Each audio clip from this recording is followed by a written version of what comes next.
Bismillahirrahmanirrahim. Di sini Al-Fakir diberikan amanah untuk menyampaikan tentang bab nasab habaib.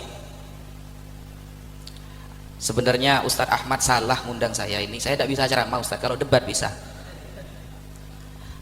Coba ada musuhnya enak ini. Dan mohon maaf bapak-bapak, ibu-ibu, seluruh para asatid, Al-Fakir tidak biasa menyampaikan ba'da subuh, karena ba'da subuh itu sudah jam-jam terakhir, sudah mau tidur biasanya.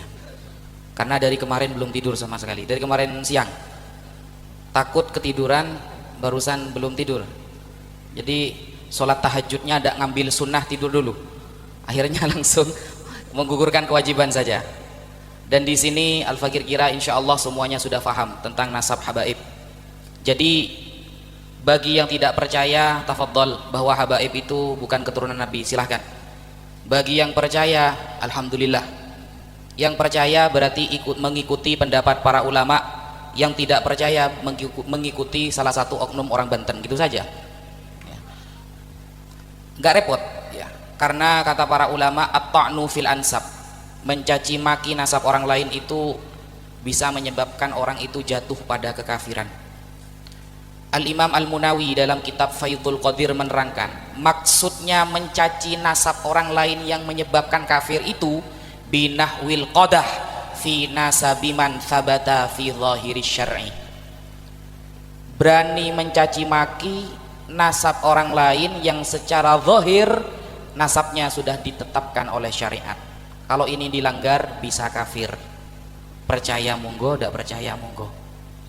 Kalau jenengan seumpama menemukan oknum habaib yang ilmunya kurang, yang akhlaknya kurang, tegur Pak, jangan takut, tegur. Kalau ada habaib itu berupa sesosok orang yang soleh, yang alim, ikuti. Kalau gak alim, gak soleh, gak usah diikuti, gak usah repot-repot gitu. Nanti tidak dapat syafaat. Rasulullah itu tahu Pak, syafaati lil kabair min ummati, syafaatku untuk pendosa besar dari kalangan umatku. Allah lebih tahu. Kalau ada habaib yang gak sopan, tegur. Ada habaib yang melakukan kesalahan, nasihati. Tapi kalau ada yang soleh, maka wajib diikuti. Begitu saja sebenarnya, simple. Nah, kenapa kita kok wajib meyakini bahwa habaib ini keturunan Nabi? Al-Fakir pribadi, saya pribadi Pak, setelah banyak membaca kitab-kitab nasab, sangat jarang ditemukan nasab yang lebih sahih daripada nasab Ba'alawi. Saya ulangi, setelah Al-Fakir membaca kitab-kitab nasab dari Umdatul Thalib, Al-Mu'aqibun, Ibnu Taqtaqi dan lain sebagainya, hampir sulit ditemukan nasab yang lebih sahih daripada nasab Ba'alawi. Ba'alawi ini sahihnya itu bil ijma'. Makanya istilah nasab itu ada 4 Pak. Pertama, sahihun nasab. Apa artinya sahihun nasab? Nasabnya sahih. Definisinya adalah wa huwallazi thabata nasabuhu indan nasabah bisyahadati wa qubila binuskhatil asli bi ijma'il masyayikhin nasabin wal ulama'il masyhurin bil amanati was salahi wal fadl wa kamalin lil aqli wa taharatil maulid. Itu definisi nasab yang sahih. Adalah orang yang nasabnya sudah terkonfirmasi oleh ulama nasab dengan saksi nyata. Saksinya harus tahu ilmu nasab juga, dan menggunakan nuskhatul asli, salinan yang asli yang disepakati, wa nussa alaihi bi ijma'il masyayikhin nasabin, dan salinan ini, catatan ini disepakati oleh para ulama nasab. Nasabah bukan nasabah BRI BNI ini Pak ya, nasabah ahli nasab artinya ya. Takut sampai pikirannya angsuran soalnya biasanya Pak ya. Allahu Akbar, aduh besok jatuh tempo kan gitu kalau kita kan. Ini bukan nasabah bermakna ahli nasab ya. Wal ulama'il masyhurin, bukan hanya ulama ahli nasab, tapi juga diakui oleh ulama yang masyhur bil amanati, dengan amanahnya, wassolahi dan kesolehannya, wal fadli dan keutamaannya, wa kamalil aqli dan kesempurnaan ilmunya, wa taharatil maulid dan suci lahiriahnya. Ini nasab Ba'alawi. Di bawahnya sedikit ada yang namanya makbulun nasab. nasab yang masih diterima. Apa itu? Ma thabata nasabuhu inda ba'din nasabin wa ankarahu akhar fasara makbulan min jihati syahidaini adlaini. Kalau ada perbedaan pendapat antara ulama nasab A dan B, yang A mencetuskan ini sahih, yang B mengingkari, kalau ada perbedaan namanya makbulun nasab, nasabnya masih diterima. Ini di bawahnya sahih. Dan ini bisa terkonfirmasi min jihati syahidaini adlaini, harus ada dua saksi yang faham nasab. Nah, di bawahnya sedikit ada yang bernama masyhurun nasab, nasab yang masyhur. Siapa mereka? Yaitu manishtahara bisiyadati walam yu'raf nasabuhu, orang yang masyhur sudah dikatakan sayyid tetapi nasabnya tidak diketahui. Ini namanya masyhurun nasab. Ya, masyhurun indal ammah majhulun fi ilmin nasab. Secara masyarakat mengakui kesayyidannya, tapi di dalam kenasabannya masih belum diketahui. Bawahnya sedikit, paling bawah namanya mardudun nasab. Apa mardudun nasab? Manidda'a ila qabilah walam yakun minhum thumma alimu tilkal qabilah bibutlanih thumma mana'uhu an da'wahu fasara hukmuhu indan nasabah annahu mardudun nasab. Ada orang ngaku-ngaku sayyid dari jalur Jilani contohnya, lah yang Al-Jilani yang lain menolak, kamu bukan Jilani. Nah, kalau ada yang menolak yang lain, saya ngaku-ngaku Ba'alawi, yang lain menolak, Ba'alawi yang lain menolak, itu namanya mardudun nasab, nasabnya ditolak. Nah, dari keempat-empatnya nasab Ba'alawi ini adalah sahihun nasab, karena tidak akan pernah ditemukan satu saja ulama ahli nasab internasional yang kitabnya dikaji di seluruh dunia yang membatalkan nasab Ba'alawi. Tidak akan ketemu sampai Dajjal keluar 2 kali, saudara. Tidak akan ada itu. Saya tunggu sampai Dajjal keluar 2 kali. Tidak ada itu. Nah, kalau mau, jadi begini, ada beberapa contoh-contoh orang-orang dulu itu yang ngaku-ngaku sebagai sayyid. Nah, bagaimana sikap kita kalau ada orang-orang yang mengaku sebagai sayyid tapi kita tidak tahu, ternyata terbukti dia bukan sayyid? Lah, kita ngaji fikih. Fikih itu bab yang paling penting di masyarakat, Pak. Sekarang banyak orang belajar filsafat, fikihnya gak bisa. Syarat jadi makmum saja dah hafal, sudah belajar filsafat, Pak. Ini zaman sekarang, bayangkan. Makanya tidak jarang di kitab-kitab para ulama tentang tanda-tanda akhir kiamat, akhir zaman, salah satu tanda-tanda akhir zaman adalah orang senang belajar filsafat, tidak mau belajar fikih. Coba lihat di dalam kitab namanya Al-Isya'ah li Asyrati Sa'ah, Syekh Muhammad Rasul Al-Barzanji. Di dalam kitab itu diterangkan salah satu tanda kiamat orang senang belajar filsafat tapi malas belajar fikih. Salat najis dan nikah jual beli dan lain sebagainya, itu kan fikih. Nasab ini bab fikih, murni bab fikih yang kaitannya nanti dengan sejarah. Maka kita harus ngaji fikih, bukan dokter hewan yang dipakai. Soalnya orang-orang yang membatalkan nasab Ba'alawi pakai pendapatnya dokter hewan, Mbak. Jadi bisanya cuma berkicau, bukan berdalil. Orang-orang yang membatalkan nasab Ba'alawi pakainya dokter arsitek, Pak. Kita yang dibahas kitab, dia jawabnya pakai semen 3 roda. Gak nyambung memang, ya, gak nyambung.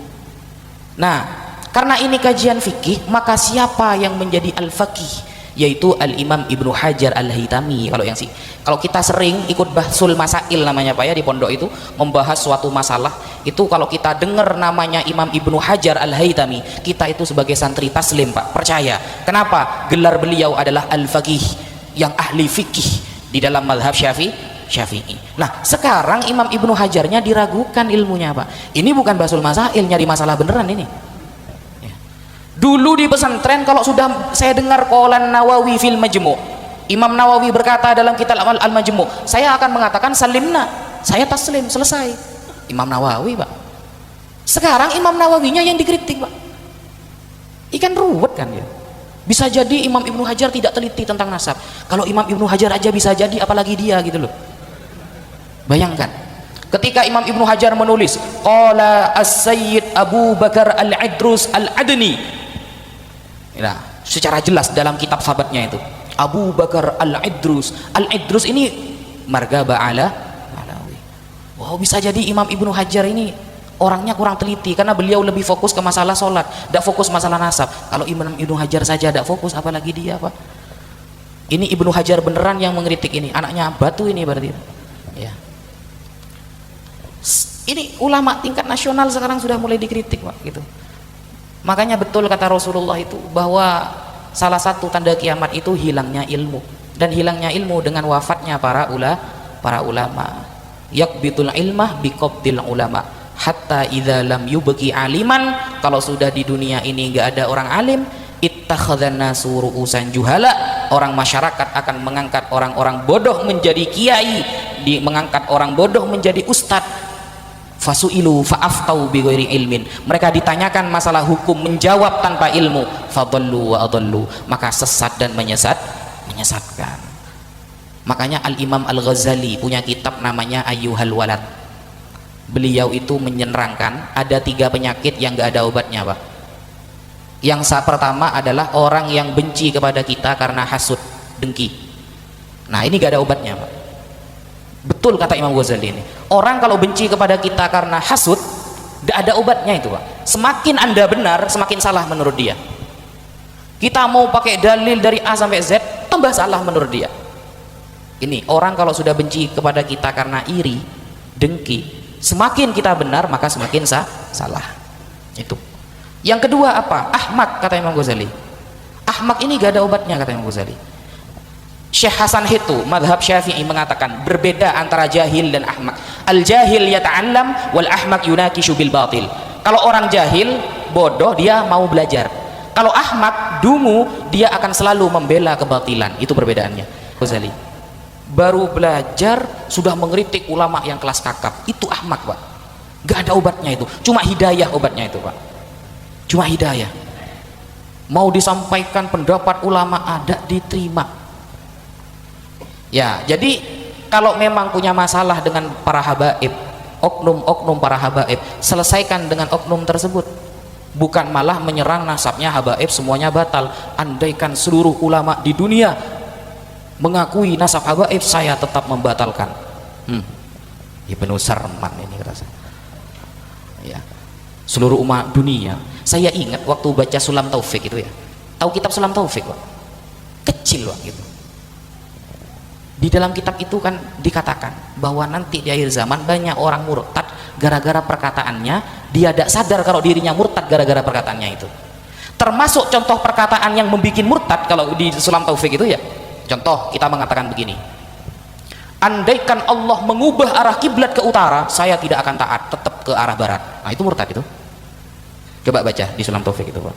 Andaikan Allah takdirkan besok kiblat diubah ke arah sana, saya tidak akan ikut, saya tetap ke barat. Nah, itu tidak boleh seperti itu, Pak. Kan mirip-mirip sama yang tadi kan.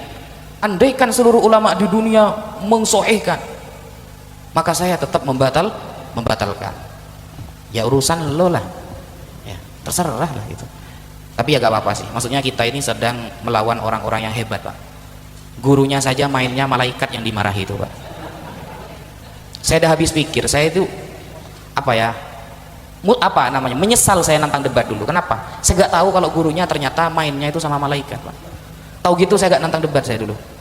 Bayangkan ketika debat yang dipanggil malaikat Israel, selesai, Pak. Bukan debat, tahlilan, Pak. Ya. Giliran dah hujan yang dimarahi malaikat Mungkar Nakir, Pak. Apa kaitannya gitu loh? Mungkar Nakir kan tugasnya di kuburan, bukan masalah hujan kan?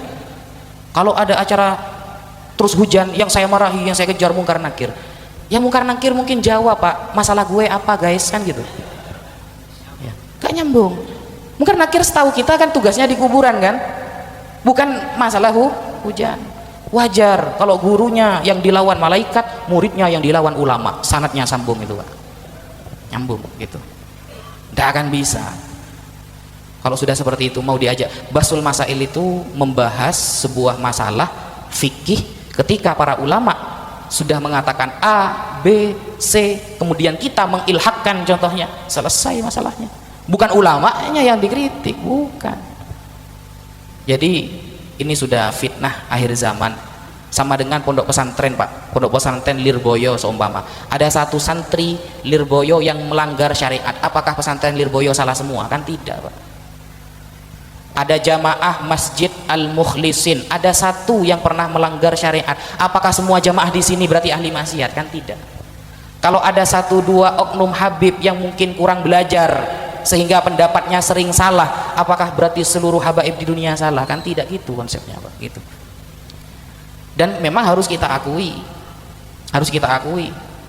sebagian habaib yang ceramah banyak yang ngawur itu, iya memang tidak akan saya bela kalau ngawur. Siapa yang mau bela kalau ngawur Pak?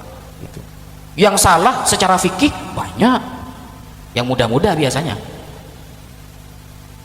mungkin jadwal ceramahnya lebih banyak daripada jadwal belajarnya gitu, sehingga hukum itu bahaya loh Pak, bahaya. Saya beberapa kali menjawab tidak tahu kalau ditanyakan itu. Bukan apa Pak, takut saya. Suatu saat sahabat Abu Tamim Ad-Dari meminta izin kepada Sayyiduna Umar bin Al-Khattab untuk ceramah di mimbar. Apa kata sahabat Tamim Ad-Dari? Ittaqu zallatal alim, takutlah kepada kesalahan orang alim. Kalau orang alim salah jawab hukum A halal ternyata dijawab haram, terus orang-orang menjadikan itu dalil, yang dapat malah pahala dosa jariyah. Man sanna fil islami sunnatan sayyi'atan kana alaihi wizruha wa wizru man amila biha min ba'di min ghairi ayyan qusa min auzarihim syai', rawahu Muslim. Ya, saya dapat dosa, orang-orang yang mengikuti pendapat saya ditransfer juga dosanya terus sampai hari kiamat selama dia berkeyakinan jawaban saya ini adalah benar. Itu ittaqu zallatal alim, takutlah kepada kesalahan orang alim. Tidak usah malu ketika ditanyakan jawab gak tahu. Kenapa Imam Malik saja diberikan beberapa pertanyaan, beliau mengatakan ana mutahayyi'un bidzalika, aku masih persiapan dengan pertanyaan itu, tidak langsung dijawab, tidak apa-apa. Justru kata Imam Syafi'i kan ketika semua pertanyaan dijawab cetat, itu bahaya itu, kalau terproses bahaya gitu. Ditanyakan masalah hukum seumpama ini, biasanya kurban di hari raya kurban, pendapat ini ada, saya tidak usah menyebutkan namanya. Ini pendapatnya ini cukup fatal salahnya. Kenapa? Menyalahi kesepakatan para ulama. Ada salah satu ustadz yang mengatakan begini, satu kambing sah berkurban untuk satu keluarga, itu bahaya loh pendapat itu. Ada ustadz yang terkenal ustadznya, satu kambing itu bisa sah kurbannya untuk satu keluarga, cari di YouTube ada itu melanggar 4. Gak ada ulama yang bilang seperti itu Pak. Kalau kambing bisa untuk satu keluarga Pak, yang sapi gak laku Pak, betul nggak? Kepro atuh gitu kata Mama Gufron. Kopi paste Pak, dikit-dikit ya. Kalau kambing bisa satu keluarga, maka yang sapi tidaklah laku. Itu saya kaji dari mazhab Hambali, mazhab Syafi'i, Maliki, Hanafi. Saya sampai cari pendapat yang paling nawadir, yang paling jarang itu, tidak ada. Ittifaq ulama itu. Kalau kambing untuk satu orang, masalah pahalanya mau ditransfer orang satu desa terserah, boleh. Kalau pahala boleh ditransfer untuk satu desa, boleh. Satu negara pun tidak apa-apa. Hadhil udhiyah li Muhammad wa li ummati Muhammad, kan begitu kata Nabi kan. Ini sembelihan ini untuk Nabi, untuk Muhammad dan umat Nabi Muhammad. Maksudnya kata Imam Nawawi dalam kitab Al-Majmu', pahalanya yang ditransfer, bukan kurbannya. Kalau kurban kambing satu untuk satu keluarga, yang sapi gak laku nanti Pak. Kasihan yang jualan sapi itu Pak gitu. Nah, ada ustadz yang berpendapat seperti itu, fatal itu sebenarnya gitu. Nah kan susah kan, ternyata ngaji fikih itu susah Pak. Makanya tidak mudah kita langsung mengatakan Imam Ibnu Hajar tidak teliti. Baru kemarin hidup sudah bilang Ibnu Hajar tidak teliti gitu loh. Saya Pak kalau dengar Imam Ibnu Hajar berpendapat itu gemeter. Kenapa? Imam Ibnu Hajar itu satu kelas dengan Imam Ar-Romli As-Shaghir, sekelas beliau itu. Ngaji ke ayahnya Imam Ar-Romli, Syamsuddin Ar-Romli atau Ar-Romli Al-Kabir. Nah, ayahnya Imam Romli ini mengakui kalau Imam Ibnu Hajar lebih alim daripada anaknya, lebih tahqiq. Makanya muncul kitab yang bernama Fathul Ali bi Jam'il Khilaf baina Ibni Hajar wa Ibni Romli. Itu pendapat Ibnu Hajar dalam segi pendapat ketahqiqannya, kesohihannya, ketelitiannya lebih detail daripada Imam Ibnu Romli dalam mazhab Syafi'i. Itu dikatakan tidak teliti gitu. Jadi kita sudah tahu bahwa kita ini ada di barisan mana ya. Kemarin video yang di Nabawi TV itu Pak, itu di banned. Al-Fakir diundang di Nabawi TV, diberikan pertanyaan nasab dari A sampai Z, itu di banned Pak, dihilangkan itu dari YouTube, tidak bisa diposting lagi itu. Wah kan, ini buzzer ini ya, wa man tabi'ahum bisu'in ila yaumiddin ini ya. Sehingga kita tahu kalau para ulama ini ternyata membedakan antara nasab ya tetap nasab, tapi kalau mau ceramah yang ngaji dulu gitu loh. Nasab tetap nasab, tapi kalau akhlaknya nggak baik ya harus ditegur gitu loh Pak. Jadi bedakan ya, tetap ini dihormati. Sama dengan kita punya istri, kalau istri kita ini melanggar syariat, kita akan pasti menegur sebagai rasa kasih sayang dan cinta kita kepada istri kita. Nah, seperti itu. Hari ini kita bicara tentang sejarah dan genealogi. Sejarah adalah komunikasi tiada henti antara masa lalu, masa kini, dan masa yang akan datang. Menurut Napoleon Bonaparte, sejarah adalah dongeng-dongeng yang disepakati. Menurut Lawrence Durrell, sejarah adalah kesalahan-kesalahan yang selalu diulang-ulang. Saya tidak sepakat dengan Lawrence Durrell. Saya tidak sepakat dengan Napoleon Bonaparte yang menyatakan bahwa sejarah hanyalah dongeng-dongeng yang disepakati. Tetapi kita boleh tidak sepakat. Nyatanya, faktanya, ada sejarah atau ada narasi yang hari ini kita yakini sebagai sebuah kebenaran, tetapi ketika dibuktikan secara ilmu sejarah, maka gagal total untuk dikatakan sebuah peristiwa, sebuah tokoh itu adalah betul-betul peristiwa dan tokoh yang historis. Ilmu genealogi adalah merupakan bagian dari ilmu sejarah. Bahkan bisa dikatakan ilmu nasab atau ilmu genealogi merupakan ilmu bantu sejarah. Maka kajian ilmu nasab harus memiliki karakteristik kajian sejarah. Dia harus bersifat empiris, scientific dividend, harus bisa dibuktikan secara ilmiah. Tidak boleh ada sebuah narasi sejarah kita taken for granted, menerima begitu saja, harus dibuktikan.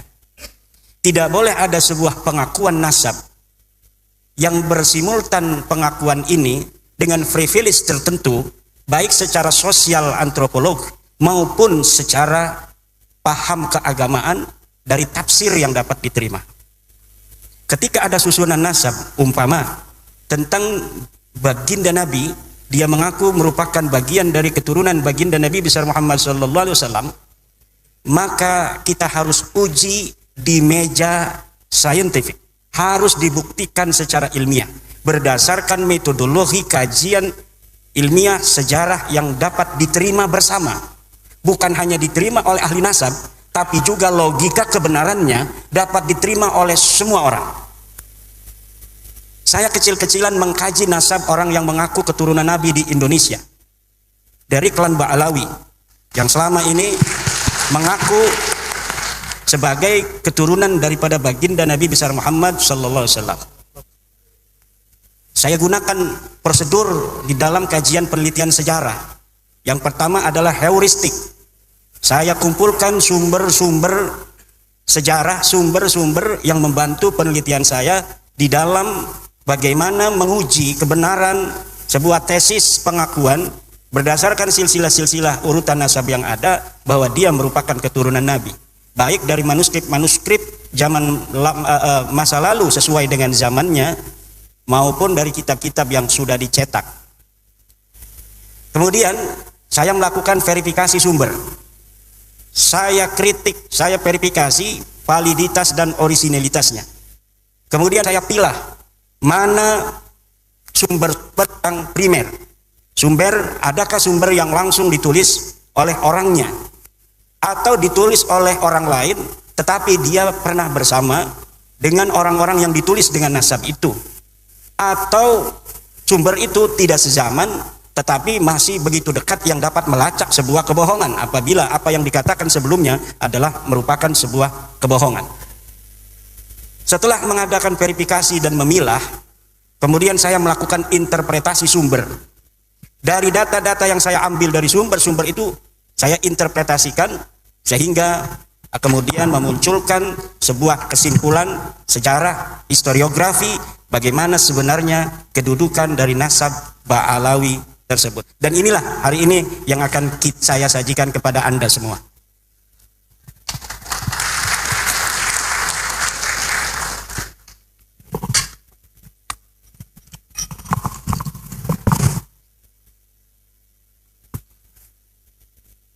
Atau sambil berdiri aja ya.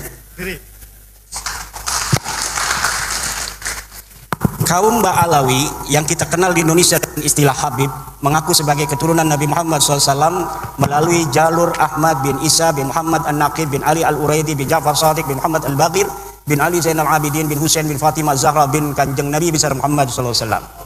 Ahmad bin Isa, ini titik poinnya. Dari sini yang diakui. Ahmad bin Isa ini wafat 345 Hijriah. Telah terkonfirmasi sebagai keturunan Nabi Muhammad SAW melalui pelacakan kitab Tahdhibul Ansab karya Al-Ubaidili yang wafat tahun 435 Hijriah. Sosok Ahmad bin Isa ini lulus tes uji petik dari kitab nasab. Kemudian menurut keluarga Ba'alawi, Habib-Habib yang ada di Indonesia, Ahmad bin Isa mempunyai anak bernama Ubaidillah. Kemudian Ubaidillah ini mempunyai anak bernama Alwi. Alwi inilah yang menurut keluarga Ba'alawi adalah leluhur mereka. Alawi bin Ubaidillah bin Ahmad bin Isa bin Muhammad An-Naqib bin Ali Al-Uraidi bin Ja'far Shadiq Muhammad Al-Baqir bin Ali Zainal Abidin bin Husain bin Fatimah bin Nabi besar Muhammad SAW. Ini nasab mereka dan kita bisa lihat dari tokoh-tokoh mereka yang senang majang-majang nasab di media sosial. Semuanya akan bermuara kepada seseorang yang bernama Alwi yang disebut sebagai anak Ubaidillah. Ubaidillah ini adalah katanya anak Ahmad bin Isa. Ahmad bin Isa telah sahih sebagai keturunan Nabi. Selesai atau lulus uji petik dari kitab-kitab yang ada pada zamannya yang primer atau yang sekunder. Tetapi apakah betul seorang yang bernama Ahmad bin Isa ini mempunyai anak bernama Ubaidillah? Namun nasab ini tertolak. Saya senang kalau menulis bikin kesimpulan dulu biar orang itu tidak mengira-ngira. Karena urutan nasab seperti ini baru muncul dalam kitab keluarga Ba'alawi setelah 550 tahun pasca wafatnya Ahmad bin Isa. Tadi kita kenal wafatnya 345. Sedangkan kitab-kitab nasab yang paling dekat dengan masa hidupnya Ahmad bin Isa, yaitu kitab nasab yang ditulis di abad ke-5, tidak menyebutkan bahwa Ahmad bin Isa mempunyai anak bernama Ubaidillah. Mulai dari kitab abad ke-5, ke-6, ke-7, ke-8 tidak menyebutkan Ahmad bin Isa mempunyai seorang anak yang namanya Ubaid atau Ubaidillah. Next. Kitab abad ke-5, Muntaqilat Talibiyah, karya Abu Ismail Toba yang wafat tahun 400 Hijriah menyebutkan bahwa sebagian anak Ahmad bin Isa adalah Muhammad yang tinggal di Roy, di Dar Ubaid. Kitab abad ke-5, Tahdhibul Ansab, karya Al-Ubaidili yang wafat tahun 435 menyebutkan pula bahwa sebagian anak Ahmad bin Isa adalah Muhammad. Kitab abad ke-5, Al-Mazdi, karangan Al-Umari, wafat 490 menyebut pula bahwa sebagian anak Ahmad bin Isa adalah Muhammad. Kitab abad ke-5 sepakat tidak menyebutkan bahwa Ubaidillah sebagai anak Ahmad bin Isa. Namun masih ada kesempatan. Kitab-kitab abad ke-5 tersebut masih membuka masuknya nama lain dari anak-anak Ahmad bin Isa karena kalimat yang dipakai adalah kalimat yang tidak menunjukkan makna terbatas atau hasr. Menggunakan kalimat sebagian dari anaknya adalah Muhammad. Kitab abad yang dapat terlacak ada dan sudah dicetak abad ke-5, 3 ini sepakat bahwa tidak ada anak Ahmad bin Isa bernama Ubaidillah. Next. Kitab abad ke-6, As-Syajarah Al-Mubarakah yang ditulis tahun 597 Hijriah, karya dari Imam Fahru Raji yang wafat 606 Hijriah, menyebutkan bahwa keturunan Ahmad bin Isa hanyalah dari 3 putranya, yaitu Muhammad, Ali, dan Husain. Ini sudah hasr. Imam Al-Fahru Raji ketika menyatakan anak Ahmad hanya 3 menggunakan jumlah ismiyah, fa'aqibuhum min salasati banin. Menurut ulama nasab, apabila kitab nasab menggunakan terma jumlah ismiyah, ini menunjukkan makna hasr atau terbatas. Berbeda ketika ulama nasab menggunakan jumlah fi'liyah, semisal fa'aqaba min salasati banin, ini masih memungkinkan ada nama lain selain 3. Tapi ketika terma kalimat menggunakan jumlah ismiyah seperti As-Syajarah Al-Mubarakah seperti itu, maka berarti yang bisa direkam secara meyakinkan oleh Imam Al-Fahru Raji berdasarkan ilmunya adalah bahwa anak Ahmad bin Isa hanya 3, yaitu Muhammad, Ali, dan Husain. Tidak ada Ubaid. Begitu pula lafaz salasati banin merupakan isim adad bilangan. Menurut ahli usul fikih, lafaz adad merupakan salah satu lafaz khusus. Jika dikatakan fa kafaratuhu it'amu asyarati masakin, maka maksudnya adalah 10 orang miskin. Tidak kurang, tidak lebih. Maka ketika di abad ke-9, 550 tahun setelah wafatnya Ahmad bin Isa, dikatakan bahwa Ahmad mempunyai anak bernama Ubaidillah, maka nama itu tertolak. Lalu dari mana Imam Fahru Raji mengetahui 3 ini? Tanpa adanya referensi yang disebutkan dalam kitab As-Syajarah Mubarakah, inilah yang dikritisi oleh Rumel Abbas misalnya dan yang lain sebagainya. Imam Fakhrul Razi, saudara, ketika menyebut anak Ahmad bin Isa hanya terbatas pada 3 saja, ini sangat bisa dipercaya. Kenapa? Karena ia tinggal di kota Roy di Iran. Sedangkan di Roy banyak anak keturunan Ahmad bin Isa dari jalur Muhammad bin Ahmad bin Isa. Nah, ini sabotase. Jangan-jangan ini yang megang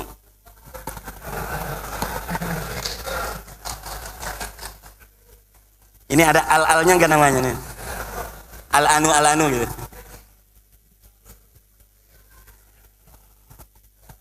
Kitab abad ke-7. Ini tadi abad ke-6 sudah dihasar bahwa anak itu mati. Sekarang bagaimana reportase dari kitab-kitab yang ada yang sampai kepada kita dari abad ke-7, ke-8 dan ke-9 awal.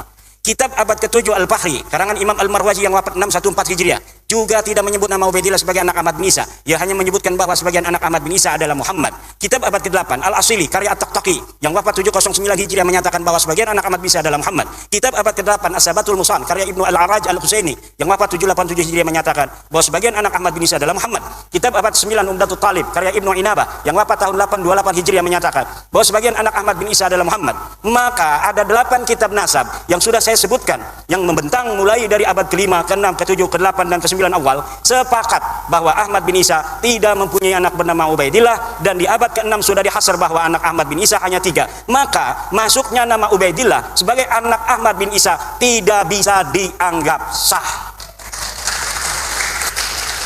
Next. Kapan muncul nama Ubaidillah sebagai anak Ahmad bin Isa? Ubaidillah muncul sebagai anak Ahmad bin Isa pada abad 9 Hijriah. Dimunculkan oleh Habib Ali bin Abu Bakar As-Sakran yang wafat 895 Hijriah dalam kitabnya Al-Burqa Al-Musiqah dengan menghusnudhoni. Ini bahasa saya. Kalau bahasa Tengku ini nggak boleh katanya husnudhon itu.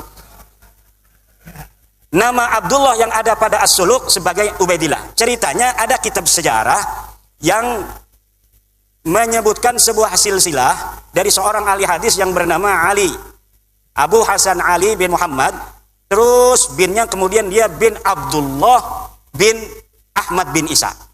Lalu kata keluarga Habaib ini, oh saya punya leluhur namanya Ubaid, mungkin Ubaid ini adalah Abdullah. Maka kemudian diurutlah nasabnya dengan menghusnudhoni nama leluhurnya Ubaid ini sebenarnya namanya adalah Abdullah, yang kemudian ditasgir menjadi Ubaidullah. Lanjut, ini ada keterangannya. Di tahun 732 sudah ada orang yang dicatat kitab As-Suluk sebagai anak Ahmad bin Isa, selain dari 3 anaknya yang disebut dalam As-Sajalah Mubarakah. Namanya Ali dari keluarga Bajadid Abu Alwi. Katanya ia keturunan Ahmad bin Isa dari anaknya yang bernama Abdullah. Nama lengkapnya Abu Hasan Ali bin Muhammad bin Ahmad bin Jadid bin Ali bin Muhammad bin Jadid bin Abdullah bin Ahmad bin Isa. Nama Abdullah inilah yang dihusnudhoni oleh Ali As-Sakran sebagai Ubaid, di mana leluhurnya dulu bernama Ubaid. Lalu ia memahami bahwa Ubaid ini sebenarnya Ubaidillah dan Ubaidillah ini sebenarnya adalah Abdullah yang ditulis di kitab Suluk. Sejak itulah keluarga As-Sakran menulis silsilah leluhurnya sebagai Ba'alwi. Lalu apakah ini aman? Kita lihat. Sayangnya silsilah Ba'alwi Bajadid juga sebenarnya bermasalah karena ternyata kitab As-Suluk ada 3 manuskrip riwayat yang berbeda. Jadi manuskrip As-Suluk yang dikarang 732 sampai kepada Ali As-Sakran 895 yang nyampe ke beliau hanya salah satu manuskrip yang dicetak daripada 3 manuskrip sebenarnya yang ada. Yang mana yang benar? Wallahu a'lam bishawab.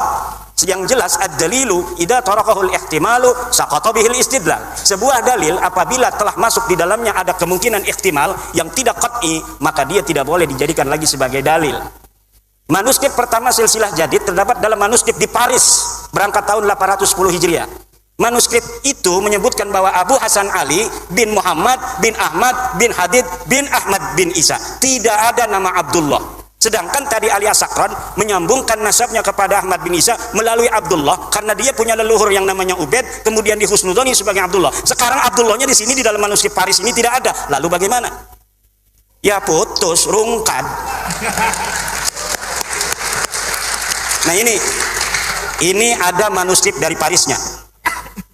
Kalau kita bicara sejarah harus scientific evidence yang dapat dibuktikan dalam meja ilmiah.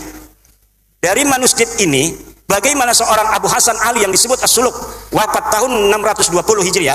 Ini Abu Hasan Ali disebut dalam kitab As-Suluk. As-Suluk ini adalah kitab sejarah yang menjadi pedoman orang-orang Yaman untuk mengurutkan silsilah keyamanan mereka hari ini. Dan ini dapat dipercaya kitab As-Suluk. Maka banyak orang-orang yang mencantolkan diri dalam sejarah asli As-Suluk agar leluhur mereka nampak menyejarah, walaupun dulunya leluhur mereka tidaklah terjadi sesuatu hal yang membanggakan dan berprestasi.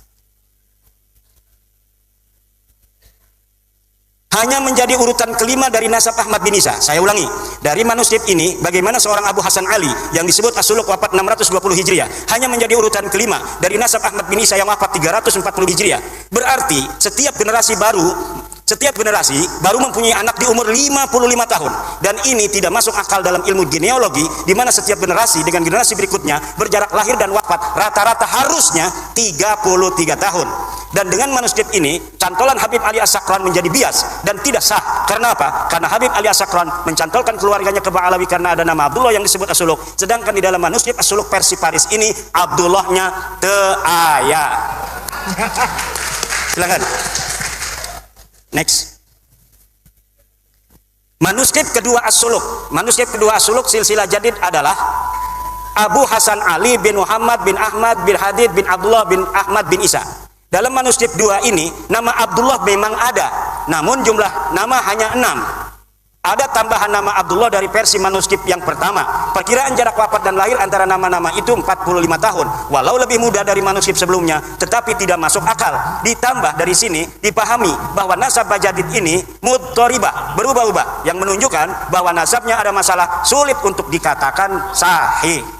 Lanjut.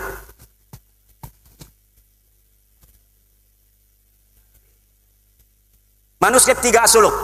Manuskrip 3 As-Suluk silsilah hadith adalah atau jadid Abu Hasan Ali bin Muhammad bin Ahmad bin Hadid bin Ali Muhammad bin Hadid bin Abdullah bin Ahmad bin Isa. Silsilah inilah yang dicetak dan ditahqiq oleh Al-Aqwa tanpa menyebutkan dari versi manuskrip manakah silsilah ini diambil. Bisa jadi silsilah semacam ini tidak ada dalam manuskrip manapun. Ia mentahqiqnya dan menambahinya berdasar pengetahuannya dari literasi Ba'alawi saat ini. Jika manuskrip pertama yang sahih, maka pencantolan Habib Ali As-Sakran gagal total, karena nasab Ba'alawi saat ini adalah furu' dari usul nasab Bajadid. Ketika usulnya batal, maka furu'nya juga batal.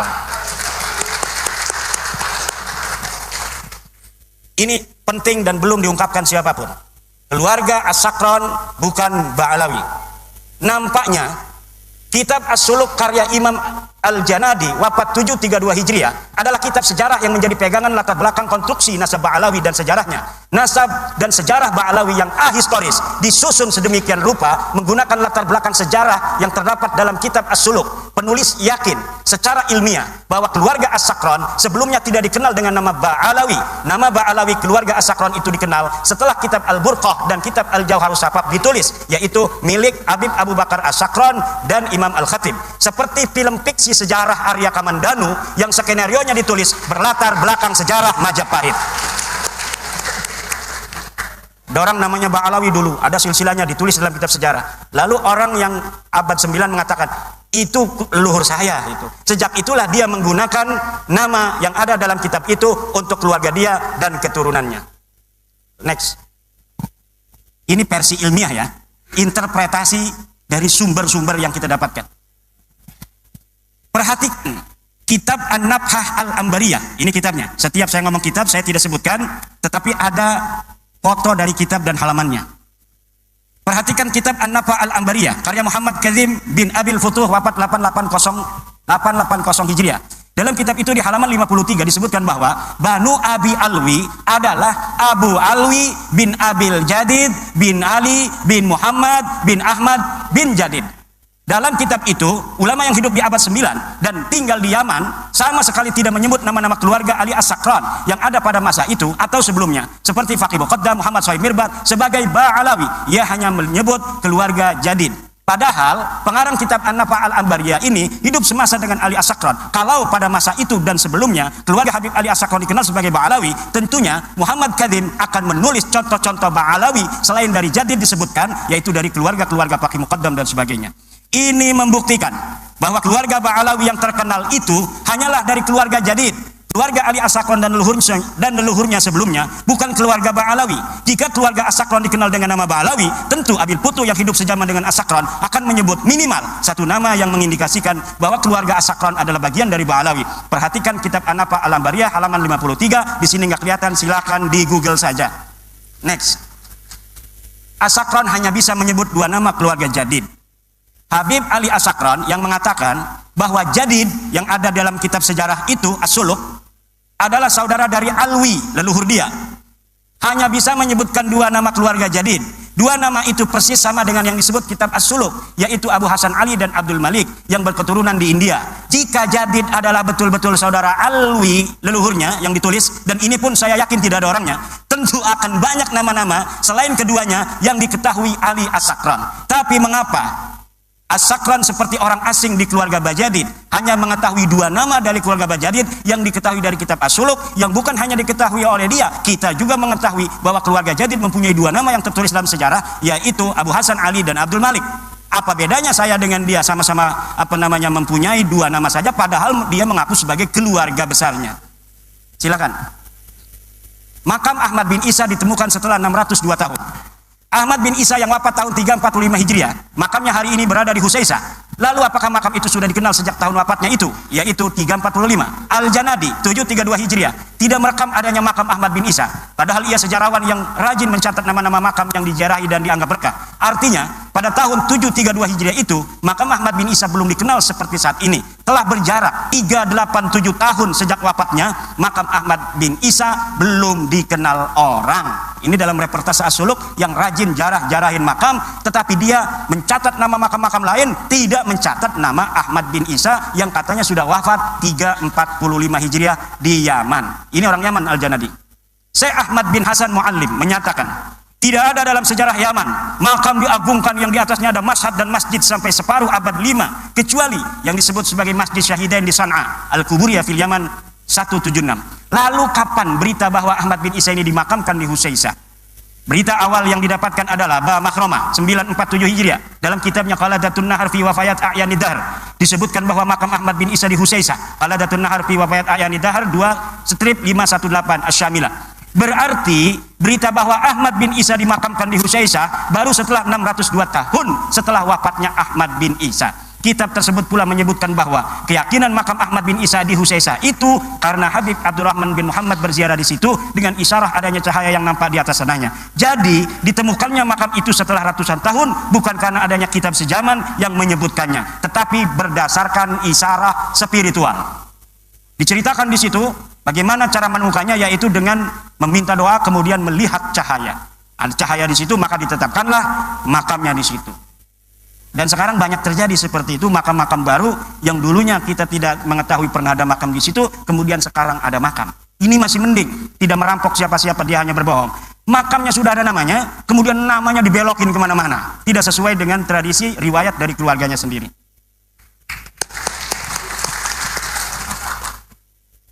Kitab-kitab sejarah yang ditulis setelah masa Ahmad bin Isa sampai abad 9, ini kitab sejarah, tadi kitab nasab. Sekarang kitab-kitab sejarah yang ditulis setelah masa Ahmad bin Isa sampai abad 9 tidak menyebutkan keberadaan keluarga Ubaidillah dan keturunannya di Hadramaut sebagai seorang sayyid, atau tidak sebagai sayyid pun tidak ada sama sekali.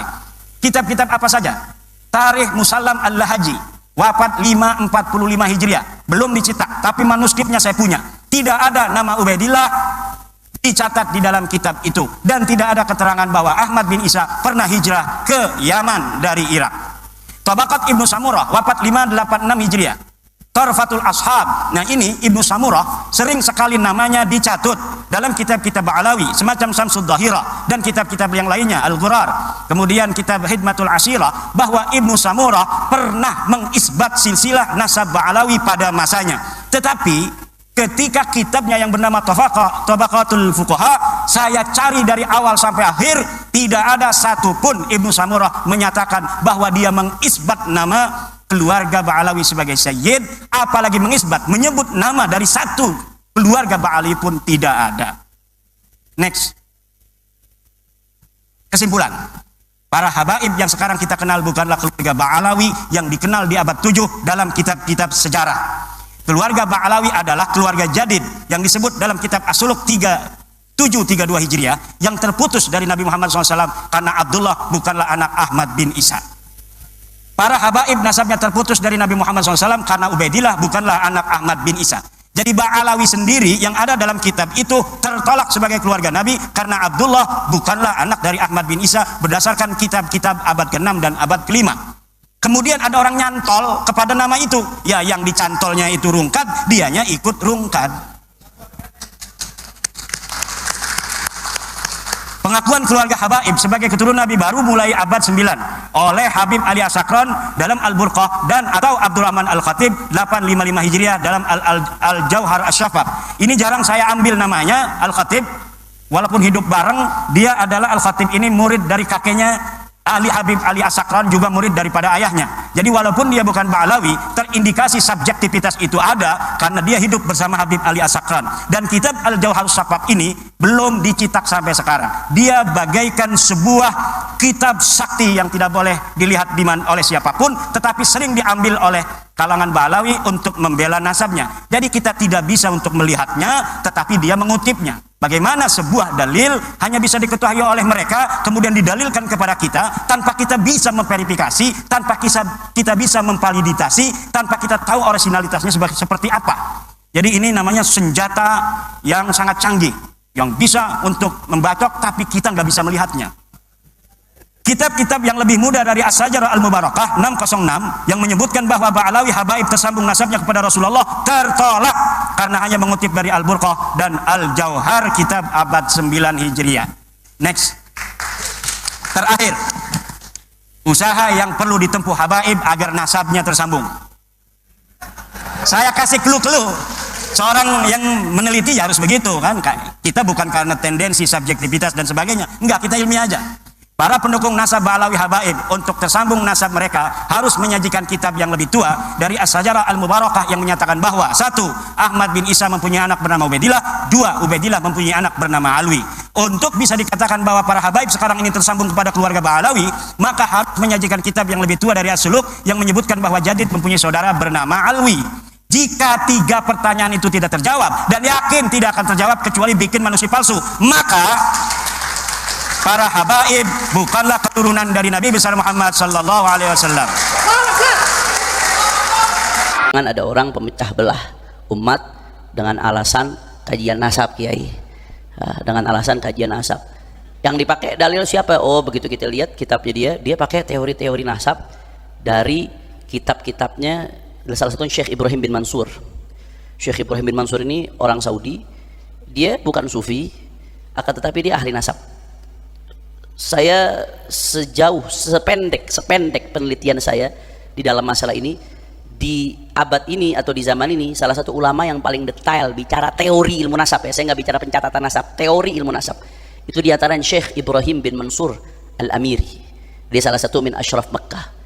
Banyak kitabnya luar biasa, diantaranya Muqaddimah fi ilmil ansab, Madkhal ila ilmil ansab, kemudian Al-Ifadhah tentang syuhra wal istifadhah, kemudian Usul wa Qawaid fi kashfi mudda'i syaraf wa muzawwirin nasab. Banyak, bagus karya beliau. Nah, teori-teorinya ini dikutip sama almarhum Ibnu Sarman. Tahu almarhum Ibnu Sarman?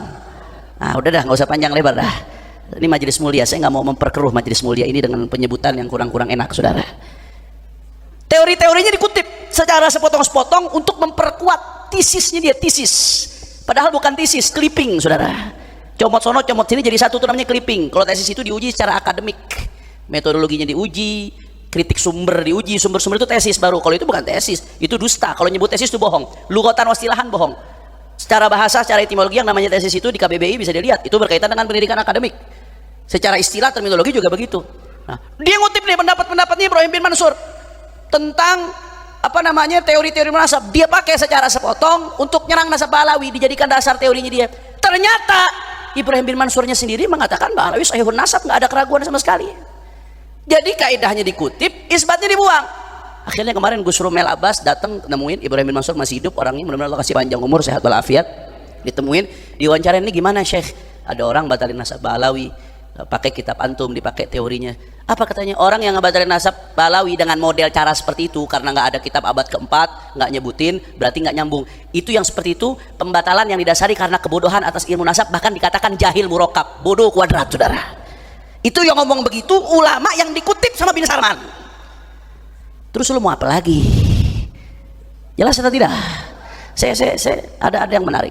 Dulu alhamdulillah ulama kita ini bangga sama ulama-ulama Nusantara. Begitu banyak ulama-ulama Nusantara yang go internasional dengan kealimannya. Dulu ada Syekh Nawawi Al-Bantani, Sayyidul Ulama Al-Hijaz, pemimpin ulama Hijaz di zamannya. Ngakuin juga Ba'alawi di kitabnya yang namanya Syarah Uqudul Lujan. Habib itu Sayyid, Sayyid itu Habib, itu panggilan buat dzurriyyat Nabi. Itu kata Syekh Nawawi Al-Bantani. Karyanya luar biasa. Di bidang tafsir ada Murah Labid, di bidang fikih ada Kasyifatus Saja, Syarah Safinatun Najah, ada Nihayatuz Zain, Syarh Ghurratil Ain, itu sepadan sama Fathul Mu'in. Di bidang apa? Wah, Syekh Nawawi Al-Bantani hadits wala haraj. Luar biasa, kebanggaan ulama Nusantara. Alhamdulillah. Ada Syekh Yasin bin Isa Al-Fadani, musnidud dunia. Ulama-ulama dunia yang datang ke Hijaz ngambil dari Syekh Yasin bin Isa Al-Fadani. Kebanggaan Nusantara. Ada namanya Syekh Mahfud At-Turmusi, pengarang Hasyiah Turmusi. Hasyiah Turmusi ini Hasyiah ala Minhajul Qawim, Syarah Muqaddimah Hadramiyah. Di antara kitab fikih bab ibadat yang paling besar yang saya lihat Hasyiah Turmusi, saudara. Ini bukan kitab fikih Muqarran ya, kalau Muqarran lain cerita. Perbandingan mazhab. Ini enggak mazhab Syafi'i. Cuma bahas bab ibadah doang, menghasiahkan Muqaddimah Hadramiyah sampai berjilid-jilid bab ibadahnya. Karangan karya ulama Nusantara. Dahsyat atau tidak? Di Bogor kita punya Kiai Haji Abdullah bin Nuh. Oh, yang syair-syairnya diakui oleh Timur Tengah. Mendunia ilmunya, saudara. Diakui keulamaannya. Kita punya Kiai Haji Maimun Zubair yang karya-karyanya luar biasa.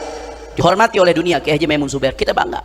Ulama-ulama Nusantara diakui keilmuannya, dan sampai saat ini masih banyak ulama Nusantara yang diakui keilmuannya di dunia. Di Bogor sekarang ada Kiai Haji Asep Abdul Qadir Jilani. Itu kitab-kitab beliau di sini di MS. Jadi kepala pendidikan. Kitab-kitab beliau dicetaknya di Qatar, dijualinnya di Mesir, bahkan di Tarim itu hasyiah beliau Ghayatul Usul. Beberapa masyayikh ngajar Ghayatul Usul pakai kitab beliau. Ngajar mantek beliau punya hasyiah Natijatul Muhtam ala Idhahul Mubham. Beberapa masyayikh ngajar mantek pakai hasyiah beliau. Luar biasa. Kebanggaan, bangga atau tidak? Tahu-tahu ada satu muncul terkenal juga. Go internasional juga, cuman go internasional dengan kebahlulannya. Lah ini bukan saya yang ngomong. Ini bukan saya yang ngomong. Go internasional dengan kebahlulannya, kebodohan. Ini omongan ulama. Ini gara-gara ini muncul nih pembatalan nasab Ba'alawi yang nabrak pendapatnya para ulama. Nabrak ulama dari dulu, nanti akan saya jelaskan habis ini. Itu sampai memancing komentar ulama internasional. Wah, komentar ulama internasional nggak main-main, langsung bahasanya bodoh. Ada profesor doktor dari Malaysia, Al-Mahdali bangsanya, Profesor Aqil Al-Mahdali. Profesor doktor, orang alim, sepuh. Nulis tentang masalah ini. Kata dia, apa ini orang yang ngebatakan nasab Ba'alawi? Kata dia, ini Al-Mahdali, bukan Ba'alawi beliau, Al-Mahdali.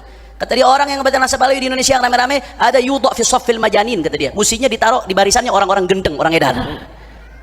Go internasional nggak? Wah, hebat go internasional. Satu lagi kemarin Mufti Mesir, Grand Mufti Mesir Syekh Ali Jum'ah. Grand Mufti Mesir kemarin rame. Ada orang Indonesia nanya, mungkin karena di Indonesia lagi ribut di medsos. Sebenarnya ributnya di medsos, di dunia nyata sih alhamdulillah. Betul atau tidak?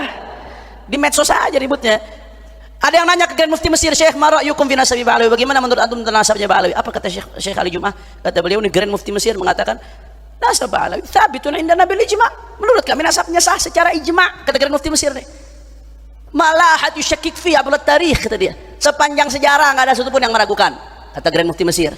Terus terakhir Grand Mufti Mesir mengatakan ini pendapat seperti ini yang membatalkan hadza hamalahus sukhuf, pembatalan yang didasari karena sukhuf. Sukhuf apa? Dha'af fil aql, kelemahan dalam otak berpikir. Artinya apa tuh? Bodoh. Berarti go internasional nggak? Go internasional bukan ilmunya, kebodohannya, saudara. Sadaya anak parantos ngartos. Saya nggak fitnah, saya bicara berdasarkan data. Terakhir kemarin ini nih, ahli pakar teori nasab dari Mekah yang kitabnya sering dikutip oleh Imam sendiri, kesebut juga orangnya akhirnya, sering dikutip oleh dia. Ngomong apa? Ini pendapat begini mabniun, ini pendapat didasari karena jahal murakkab, karena bodoh kuadrat. Bodoh tuh ada dua, ada jahal basit, ada jahal murakkab. Kalau jahal basit sekedar nggak tahu aja, udah selesai, tapi nggak so tahu. Tapi nama jahal murakkab ini bodoh kuadrat, bodoh dan nggak sadar dirinya nggak ngerti, udah nggak tahu so tahu lagi, saudara. Go internasional nggak? Tapi go internasional apanya? Kebodohannya, saudara. Jadi luar biasa, kita salut. Ini clipping go internasional, tapi bukan go internasional keilmuannya, go internasional kebodohannya, mencoreng nama baik ulama Indonesia. Na'udzubillah men. Sadaya anak parantos ngartos. Alhamdulillah. Makanya hati-hati Bapak Ibu sekalian, hati-hati. Saya pengen ngasih tahu di dalam hadis Rasulullah SAW bersabda, ya, hati-hati jangan tertipu sama syaitan. Rasulullah bersabda dalam hadis yang diriwayatkan oleh Sahih Muslim, Kata Rasulullah SAW, arba'atun min umuril jahiliyah, min amril jahiliyah la yatrukunahunna. Ada 4 perkara kata Rasulullah SAW, 4 perkara ini termasuk perbuatannya jahiliyah. 4 perkara termasuk perbuatan jahiliyah.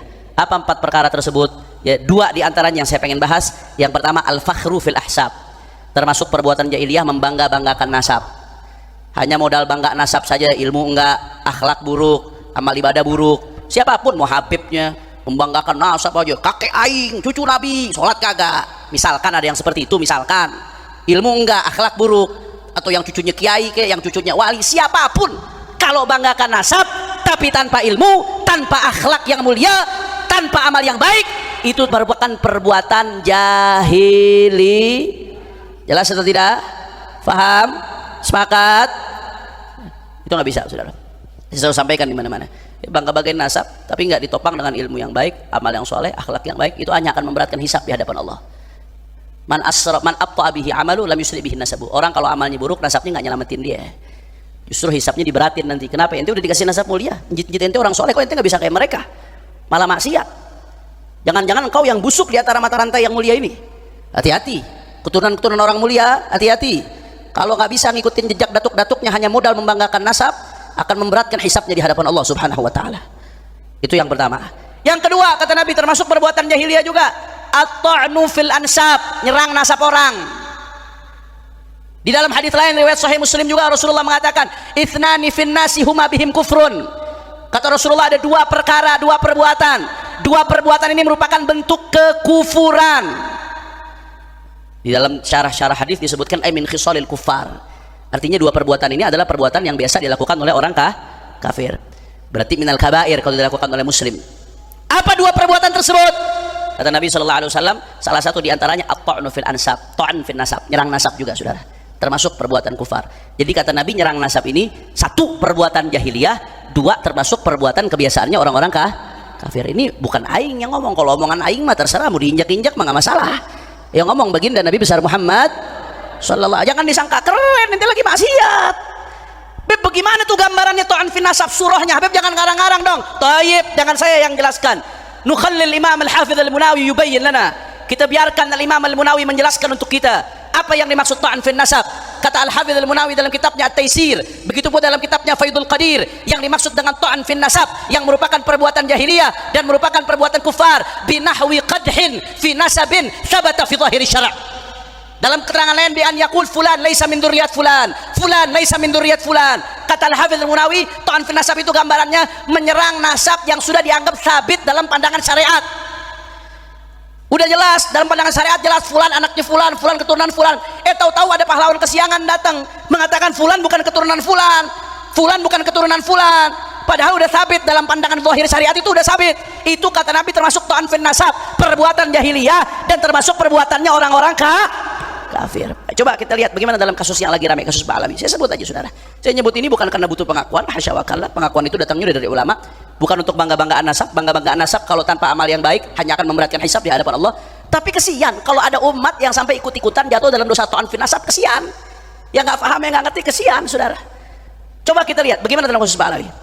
Apakah dia nasab thabata fi dhahiri syara', nasab yang sudah tetap dianggap tersambung dalam pandang zahir syariat? Ya. Karena kriteria dianggap tersambungnya sebuah nasab itu ada beberapa, diantaranya 1, syuhra istifadah.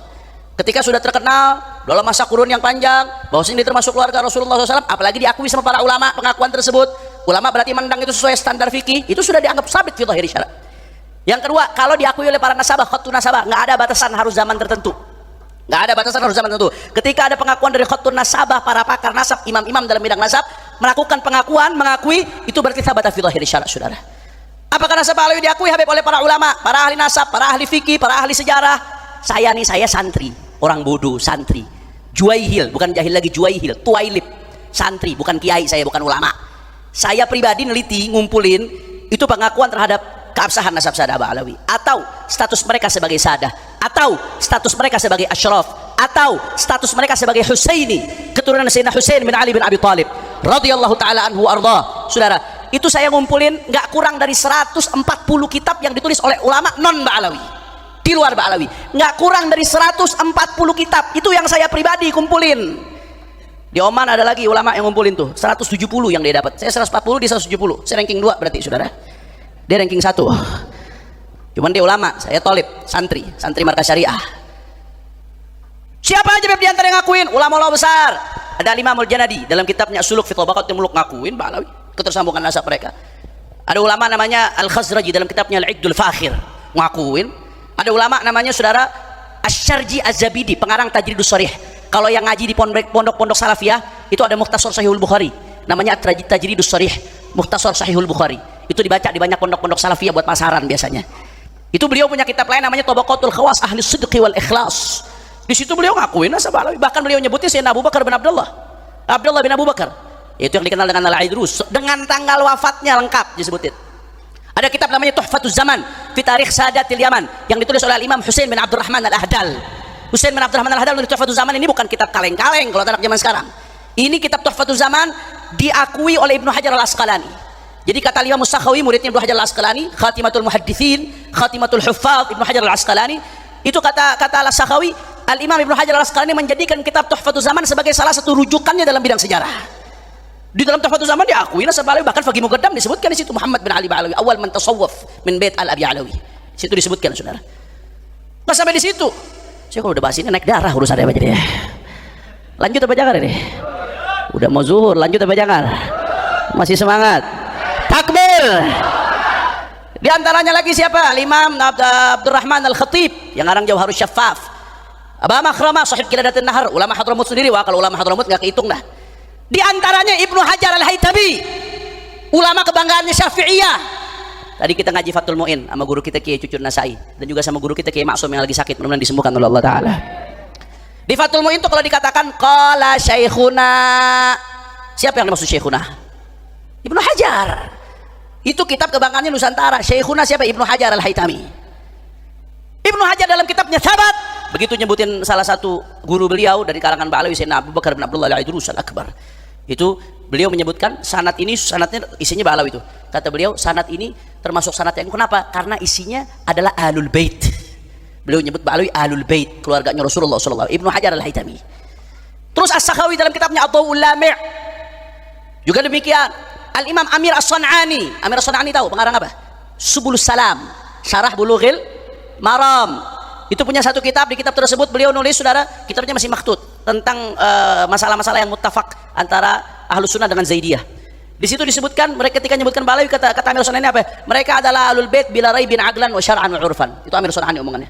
Ba'alawi Ahlul Bait tanpa keraguan sedikit pun, baik secara akal atau secara uruf atau secara syara'. Ini pendapatnya pengarang kitab Subulus Salam.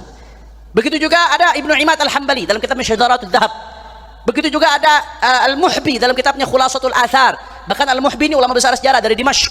Beliau mengatakan nasab Ba'alawi mujmi'un alaihi ahlu tahqiq. Disepakati, diijma' oleh ahlu tahqiq dalam ilmu sejarah dan ilmu nasab berarti saudara. Karena ini bicaranya soal nasab dan sejarah. Begitu juga ada ulama namanya Murtadha Az-Zabidi, pengarang Ithaf Sada Al-Muttaqin bi Syarh Ihya Ulumuddin, sampai nulis satu kitab khusus yang judulnya Ar-Raudhul Jali fi Nasab Bani Alawi. Oh, kitabnya dibilang palsu sama fulan. Oke, ternyata di kitab yang lain juga muat, saking banyaknya. Di Tajul Arus bi Syarhil Ghamus, sampai kitab urusan bahasa. Beliau ketika nyebut Ba'alawi nyebut Al-Husaini, bukan Tajul Arus. Di Maktabah Syamilah ada.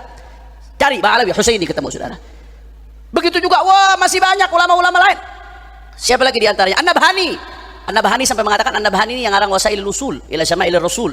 Al-Imam An-Nabhani, gurunya Hadratus Syekh Hasyim Asy'ari. Gurunya para ulama-ulama Nusantara, Al-Imam An-Nabhani. Nabhani sampai mengatakan ajma'atil ummatil islamiyah bi anna sada al-abi alawi min as-sahih ahlul baiti nasaban. Ini ngarang-ngarang ulama begini, semua ngarang-ngarang. Asal-asalan ulama ngomong begini. Kalau yang ngomong ulama Ba'alawi mungkin dicurigakan bela diri, ini yang ngomong ulama-ulama luar. Dan ulama-ulama besar rujukannya umat. Termasuk yang ngakui siapa? Asy-Syarqawi, yang ngarang Hasyiah Syarqawi. Pengarang Hasyiah Syarqawi punya kitab judulnya Tabaqatus Syafi'iyah. Begitu nulis salah satu tarjamah ulama Syafi'iyah dari Marga Al-Idrus, Asy-Syarqawi nyebut dia sebagai Al-Husaini, keturunannya Sayyidina Husain. Begitu juga Bakri Syato. Tahu siapa Bakri Syato siapa? Pengarangnya Anatut Talibin. Ketika beliau menulis biografi gurunya Sayyid Ahmad Zaini Dahlan, Bakri Syato itu menyebut Sada Ba'alawi sebagai para Sada. Sada itu sebutan bagi keluarganya, baginda Nabi besar Muhammad sallallahu alaihi wasallam. Siapa lagi di antaranya? Masih banyak. Syekh Nawawi Al-Bantani yang tadi saya sebutkan. Kiai Haji Hasyim Asy'ari. Kiai Hasyim Asy'ari itu pernah mengeluarkan maklumat bahwasanya panggilan Sayyid dan Syarif hanya khusus untuk Ahlul Bait. Itu ada maklumat fatwa dari Kiai Hasyim Asy'ari, saudara, bersama para ulama NU di zamannya. Dan dengan demikian Kiai Asy'ari konsisten dengan sikapnya, setiap nyebut Ba'alawi beliau selalu nyebut Sayyid. Qala Sayyid Ahmad bin Abdullah As-Saggaf di Muqaddimah Qanun Asasin Nahdlatul Ulama. Begitu pula di dalam salah satu kitabnya ketika nyebutnya Habib Muhammad bin Hussein Al-Habsyi, beliau menyebutkan qala Sayyid Kiai Hasyim Asy'ari. Terus ini ulama termasuk Kiai Haji Abdullah bin Nuh nulis kitab tentang Imam Ahmad Muhajir, dengan tegas itu menyatakan ketersambungan nasab Ba'alawi. Terus ulama semuanya salah, ulama semuanya bahlul, 140 kitab nggak ada yang ngerti, cuma dia yang ngerti. Kalau memang terputus, ulama-ulama itu yang menyatakan terputus. Karena kalau ulama itu mereka tahu terputus, kemudian mereka menyatakan tersambung, konsekuensinya apa? Laknat. Karena bohong atas nama Nabi terlaknat.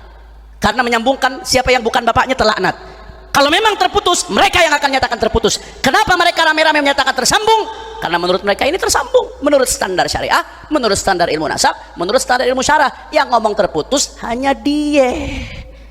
Jelas atau tidak? Faham? Saya nggak usah ribet-ribet deh, nggak usah ribet-ribet deh. Saya ngedoain. Yang mau ikut silahkan. Ya, yang mau ikut ulama-ulama tadi, Imam Ibnu Hajar, Imam An-Nabhani, ulama-ulama besar tadi, saya doakan mudah-mudahan di akhirat dikumpulkan bersama mereka. Yang mau ikut imat, ya silahkan. Ikut imat, ikut Fuad Pleret, mudah-mudahan di akhirat kumpul sama imat, Fuad Pleret sama Mama Gufron. Amin. Amin. Ya simpel aja, nggak usah ribet-ribet. Habib kok taklid buta sama ulama, sejak kapan dia jadi mujtahid? Sejak kapan konsep kita di Ahlus Sunnah wal Jamaah, orang yang belum memenuhi syarat ijtihad sudah jadi mujtahid sejak kapan? Dan sejak kapan mujtahid diwajibkan untuk menyebutkan dalil kepada muqallid? Nggak ada kewajiban dalam usul fikih. Taklid ulama itu memang kewajiban bagi yang nggak sampai derajat ijtihad. Tapi ulama ketika berijtihad menetapkan sesuatu, mereka pasti pakai dalil, apalagi serentak. Mungkin kalau 1-2 ulama salah, tapi kalau rame-rame ulama salah, ulama semuanya dianggap bego, berarti ini orang yang ngomongin gila, saudara.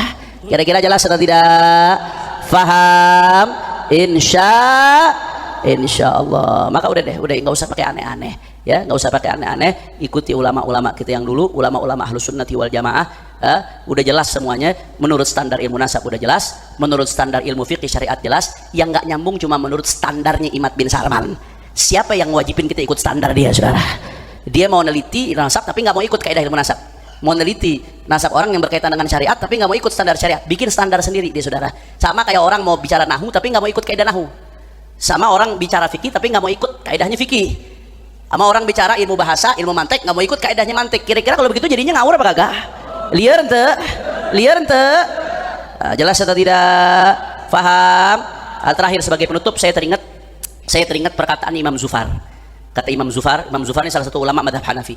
Zufar mengatakan, ma nazartu ahadan hatta yakul akhtatu walakin nazartuhu hatta yujan. Kata Zufar, aku kalau debat sama orang, aku nggak ngedebat dia sampai dia mengatakan aku salah, enggak. Jadi kata Zufar, aku kalau dialog sama orang, aku nggak dialog sama dia sampai dia mengatakan aku salah, enggak. Tapi aku kalau dialog sama orang, aku bikin dia sampai mengatakan hatta yujan, sampai dia gila. Jadi aku kalau dialog orang, orangnya sampai gila, kata Zufar, saudara. Muridnya nanya, wahai Zufar, bagaimana orang gila? Wa kaifa yujan, bagaimana orang gila? Bi an yakul ma la yakulhu ahad. Orang gila itu kalau sudah menyatakan pendapat yang tidak dinyatakan oleh siapapun pendapatnya.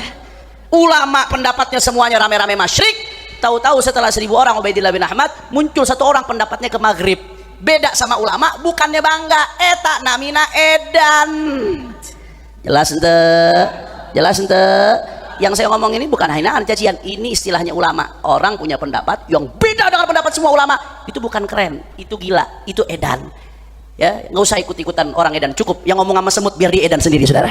Ketika Rasulullah sallallahu alaihi wasallam tiada, perjuangan menyebarkan agama Islam dilanjutkan oleh para sahabat, kemudian dilanjutkan oleh para tabi'in, dilanjutkan oleh tabi'it tabi'in, dilanjutkan oleh para ulama. Al-ulama warasatul anbiya.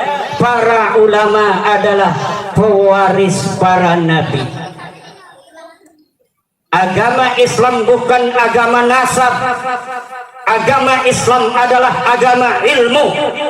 Pewaris para nabi bukanlah keturunannya, tapi pewaris para nabi adalah dia yang mengambil ilmunya, Nabi besar Muhammad sallallahu alaihi wasallam. Maka tidak boleh ada orang yang merasa lebih berhak atas agama Islam kecuali para ulama. Tidak boleh ada orang merasa lebih berhak atas agama Islam dalam sisi apapun, hanya bergelar nasab saja. Tapi dia harus mewarisi ilmunya baginda Nabi besar Muhammad sallallahu alaihi wa alihi wasallam. Orang yang mengaku cucu Nabi tapi dia tidak punya ilmunya baginda Nabi, tidak berhak bicara atas nama agama Nabi Muhammad sallallahu alaihi wa alihi wasallam. Yang berhak bicara tentang agama Islam adalah pewarisnya baginda Nabi, yaitu para ulama, para kiai, orang-orang yang mengambil dari baginda Nabi mustika ilmunya baginda Nabi, jailan an jailin, khalafan an khalafin, dari satu generasi ke generasi yang lainnya, dari satu guru ke guru yang lainnya. Selain para ulama, tidak boleh ada orang yang berbicara tentang Islam tanpa dia punya ilmu baginda Nabi besar Muhammad sallallahu alaihi wa alihi wasallam. Apakah di Indonesia ada cucu Nabi? Di dunia ada cucu Nabi, tapi di Indonesia ini belum ada yang terbukti secara ilmiah bahwa dia adalah cucu dari baginda Nabi besar Muhammad sallallahu alaihi wa alihi wasallam. Tanggung jawab kita besar, tanggung jawab kita berat. Kalau kalian berbuat dosa satu, kami dapat dosa dua. Kalian judi dosanya satu, kami judi dosanya dua. Dosa kami lebih berat. Kalau kami berbuat dosa, mana ada habaib? Kalau emang ada habaib yang begitu, jangan diikutin itu doktrin-doktrin tidak benar seperti itu. Andaikan ada, tapi setahu saya tidak ada kami para habaib pendoktrin seperti itu. Saya keluar masuk penjara, keluar masuk penjara, keluar masuk penjara. Untuk apa saudara-saudara? Untuk kalian, untuk rakyat, untuk membela rakyat.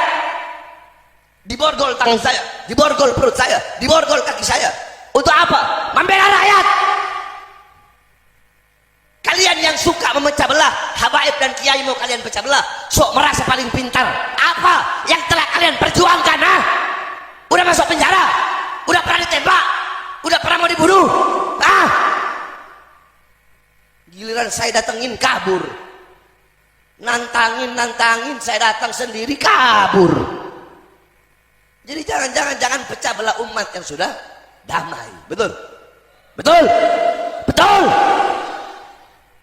Coba lihat bagaimana para kiai-kiai terdahulu. Saya kembali lagi, saya ikuti ulama-ulama terdahulu. Bagaimana Syekhona Khalil Bangkalan, pendiri Nahdlatul Ulama. Saya tanya, Syekhona Khalil cinta nak sama habaib? Jawab yang keras, cinta nak? Cinta nak? Hadratus Syekh Haji Hasyim Asy'ari, pendiri Nahdlatul Ulama, cinta nak sama habaib? Cinta nak sama habaib? Cinta nak sama habaib? Kiai Hasan Genggong cinta nak sama habaib? Mbah Hamid Pasuruan cinta nak sama habaib? Mbah Misbah Mustafa Tuban cinta nak sama habaib? Rafa Waid cinta nak sama habaib? Rakholil cinta nak sama habaib? Kiai Haji As'ad Situbondo cinta nak sama habaib? Abah beliau Kiai Samsul Arifin cinta nak sama habaib? Cinta nak sama habaib? Ini baru datang anak kencing belum lurus, sok-sokan mau membatalkan nasab habaib. Dibilang mujaddid. Apa ini? Jangan mau dipecah belah, saudara-saudara. Sayyidina Syekh Abdul Qadir Al-Jailani radhiyallahu an, yang malam hari ini kita hauli beliau sebagai Sultanul Aulia, sebagai ulama besar, adalah cucu dari baginda Nabi besar Muhammad sallallahu alaihi wasallam. Walaupun dalam sisi silsilah dipermasalahkan oleh para ahli nasab, tetapi itu semua karena apa? Karena baginda Sayyidina Syekh Abdul Qadir Al-Jilani semasa hidupnya tidak pernah mengaku-ngaku sebagai cucu baginda Nabi. Kemudian ketika beliau wafat, maka anak cucunya menulis nasab yang diketahui daripada kakeknya ini, dan diragukan oleh ahli nasab. Tetapi hari ini, beberapa bulan yang lalu, cucu-cucu beliau yang ada di Syria sudah mengadakan tes DNA, uji DNA yang menyatakan bahwa betul, terkonfirmasi secara ilmiah bahwa keturunan daripada Sayyidina Syekh Abdul Qadir Al-Jilani radhiyallahu anhu wa quddisa sirruh adalah cucu dari baginda Nabi besar Muhammad sallallahu alaihi wa alihi wasallam. Maka siapa saja yang mengaku sebagai cucu baginda Nabi ingin dipercaya, silahkan adakan tes DNA dan kita akan percaya kalau DNA-nya sesuai dengan DNA orang Arab, sesuai dengan DNA Bani Hashim, sesuai dengan DNA daripada Bani Abi Talib, ayah daripada Sayyidina Ali karramallahu wajhah. Karena apa, saudara-saudara? Hari-hari ini banyak orang yang mengaku-ngaku sebagai cucunya baginda Nabi besar Muhammad, kemudian mereka datang untuk memecah belah umat. Ini sudah sampai kepada titik yang sangat mengkhawatirkan. Ulama selama ini diam. Kenapa? Karena selama ini belum ada indikasi umat Islam terbelah. Kalau dia ngaku cucu Nabi untuk mempersatukan Islam, urusan ngakunya pada cucu Nabi itu urusan dia dengan Allah. Tetapi mempersatukannya itu ada nilai manfaatnya. Kalau dia ngaku cucu Nabi, mengajak orang-orang tiga raksa untuk salat 5 waktu, mengajak umat Islam untuk berpuasa, mengaku cucu Nabi untuk mendekatkan diri kepada Allah, mengajak umat Islam untuk mendekatkan diri kepada Allah, itu tidak ada bahayanya, kita biarkan. Tapi kalau dia mengaku cucu baginda Nabi, kemudian datang untuk memecah belah umat Islam, maka kita akan uji sampai mana kebenaran bahwa dia cucu Nabi, baik secara ilmu nasab, secara silsilah dari kitab-kitab abad ke-5, abad ke-6, abad ke-7, abad ke-8, abad ke-9 Hijriah. Kita jadikan pedoman untuk mengukur keabsahan daripada nasab seseorang yang mengaku sebagai cucunya baginda Nabi. Mereka ingin, saya, Bahar saya, dihina, dicaci, dimaki, dibilang keturunan Yahudi lah, dibilang macam-macam. Tetapi nyatanya, dimanapun saya memijakkan kaki saya, di situ manusia berkerumun untuk mendatangi saya, saudara-saudara. Kenapa? Karena rakyat tahu, masyarakat nggak buta, masyarakat nggak tuli, masyarakat tahu mana ulama yang berjuang untuk rakyat, mana habaib yang berjuang untuk rakyat, mana kiai yang berjuang untuk rakyat, dan mana habaib dan kiai yang berjuang hanya demi perutnya atau demi pangkat dan jabatan, atau menjadi anjing-anjing dan penjilat-penjilat pemerintah. Masyarakat juga tahu, bukan? Benar? Betul. Masyarakat bukan orang bodoh, betul. Jadi jangan dipecah belah, saudara-saudara. Bersatu.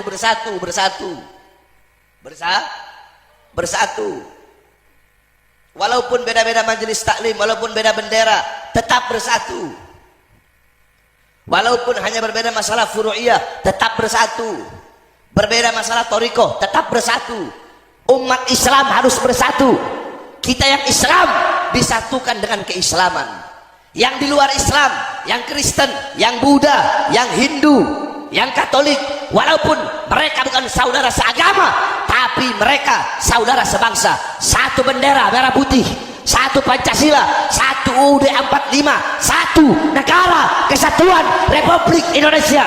Maka wajib kita sama-sama bersatu, bersaudara, maju di barisan paling depan untuk melawan para pengkhianat-pengkhianat bangsa yang mendustakan rakyat, yang menyengsarakan rakyat. Sama-sama kita lawan mereka sampai titik darah penghabisan, saudara-saudara. Loh, Habib udah nggak takut, Bib, di penjara? Saya udah muak, saya udah bosan, udah muak, cuy. Saya sudah bosan melihat ketidakadilan di negara ini. Saya sudah bosan melihat rakyat disewenang-wenangkan, rakyat dibikin semena-mena, rakyat dibikin sewenang-wenang. Saya sudah muak melihat kezaliman, melihat kebiadaban. Saya sudah muak.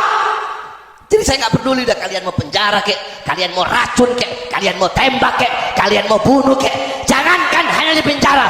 Bagi saya, Pak Harvey bin Smith, jangankan hanya di penjara. Untuk Islam, untuk umat, untuk bangsa, untuk negara, untuk rakyat. Jangankan hanya di penjara. Nyawa saya, jiwa saya, darah saya, murah harganya, tumpah untuk rakyat Indonesia, saudara-saudara. Kalau secara silsilah dari kitab-kitab yang terpercaya dia terkonfirmasi sebagai cucu baginda Nabi, baru kita percaya dia sebagai cucu baginda Nabi. Apalagi kalau berani tes DNA seperti keturunan daripada Syekh Abdul Qadir Al-Jilani. Tapi kalau orang yang sudah tidak terkonfirmasi sebagai cucunya baginda Nabi, kemudian datang ke umat Islam untuk memecah belah umat Islam, dia mengaku-ngaku cucu Nabi di hadapan publik, ini punya konsekuensi besar terhadap agama Nabi besar Muhammad sallallahu alaihi wasallam. Apalagi dia menjadikan umat Nabi Muhammad dijadikan sebagai budak, bukan diangkat derajatnya, tapi dijadikan sebagai budak-budak manusia, diajak demo yang tidak ada manfaatnya, bukan demi agama, bukan demi Rasulullah, bukan demi apapun yang bermanfaat bagi yang diajak, tetapi hanya demi namanya semata. Maka ini memanfaatkan umat Islam untuk kepentingan pribadi. Para ulama tidak boleh diam lagi. Para ulama harus menyelamatkan umat Muhammad sallallahu alaihi wasallam yang telah diperdekakan oleh Muhammad sallallahu alaihi wasallam. Ulama sebagai pewaris memiliki tanggung jawab untuk menjaga umat Islam ini dari perbudakan manusia. Kalau dia mengaku cucu Nabi di hadapan publik untuk memecah belah, boleh bagi siapa yang mendengarnya untuk datang ke polisi untuk melaporkan dia melakukan kebohongan publik. Biar diuji di pengadilan apa betul dia sebagai cucu baginda Nabi besar Muhammad sallallahu alaihi wasallam. Tapi kalau dia hanya mengaku cucu Nabi, mengajak orang untuk sholat, mengajak orang untuk puasa, mengajak orang untuk bersatu, mengajak orang untuk memuliakan ulama, maka kita biarkan. Tapi kalau indikasinya sudah mau memecah umat Islam, apalagi memecah belah antar suku, memecah belah bangsa Indonesia yang dari Sabang sampai Merauke sudah 70 tahun merdeka, di dalam suka dan duka kita bisa membawa Indonesia sampai hari ini. Tidak ada perang saudara, kalaupun ada kecil sekali frekuensinya. Namun sekarang ada upaya-upaya untuk mengadu domba antara umat Islam dengan umat Islam lainnya, memecah belah antar satu umat Islam dengan kelompok umat Islam lainnya. Ini tidak boleh dibiarkan oleh para ulama, tidak boleh dibiarkan oleh para santri. Para ulama harus ngomong, para ulama harus bersuara untuk menjaga iman, menjaga persatuan umat Islam Indonesia yang kita cintai, yang bagi seluruh para santri Nahdlatul Ulama mempunyai tanggung jawab besar untuk menjaganya, seperti apa yang diamanahkan oleh Mbah Hasyim Asy'ari, yang diamanahkan oleh ulama-ulama Nahdlatul Ulama, bahwa NKRI ini adalah warisan yang harus dijaga, tidak boleh dipecah belah lagi.